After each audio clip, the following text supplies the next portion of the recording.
ଶୁଖୁଆ ପୋଡ଼ା ହେଉଛି ନା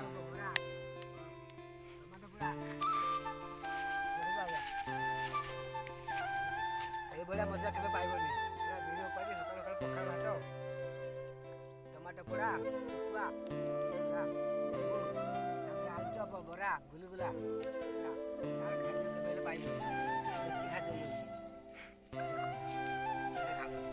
ଏପଟେ ଟମାଟୋ ଆଉ ଚିଙ୍ଗୁଡ଼ି ପୋଡ଼ା ହେଉଛି ନା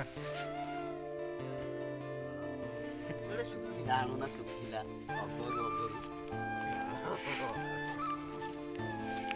ଟମାଟର ପୋଡ଼ା ଶୁଖୁଆ ଦଳା ଖିଆ ହେଉଛି ଏଠି ଆସନ୍ତୁ ଭାଇମାନେ ଖାଇବେ ଯଦି ଆସନ୍ତୁ। ଶୁଖୁଆଟା ହେଇନି ପୁରା ଶୁଖୁଆ ପୋଡ଼ା ଚାଲିଛି ଏଠି ଆମର ଆମେ ଖାଉଛୁ ପଖାଳରେ ଖାଇଲୁଣୁ। ହଁ ବସନ୍ତ ଭାଇ ସବୁ ଭଲ ଭାତକୁ ପକୋଡ଼ି ଖାଇବା ଚାଲିଛି ବର୍ତ୍ତମାନ ବିରି ପୋଡ଼ା ପୋଡ଼ି ସଇଲା ଖାଇବା ଚାଲିଛି ଆଉ ଘଣ୍ଟାଏ ପରେ ବନ୍ଧୁମାନେ ଆସନ୍ତୁ ଦେଖିବେ କି ଟିକେ ଦେଖି ଦିଅନ୍ତୁ ଟିକେ ମନ ଖୁସିରେ ଦେଖନ୍ତୁ ଟିକେ ଖାଇବା ଚାଲିଛି ଆମର। ପଖାଳ ଘଣ୍ଟେ ପେଟରେ ନ ପଡ଼ିଲେ ଭଲ ଲାଗିବନି କାମ କରିପାରିବୁନି ଆଜ୍ଞା ପରିଶ୍ରମୀ ଲୋକ ପଖାଳ ଘଣ୍ଟେ ଖାଇଲେ ଆମକୁ ବହୁତ ଭଲ। ଏଇଟା ଆମେ ଗୋଟେ ବଡ଼ କମ୍ପାନୀ ଆଇଛୁ ଏ କମ୍ପାନୀରେ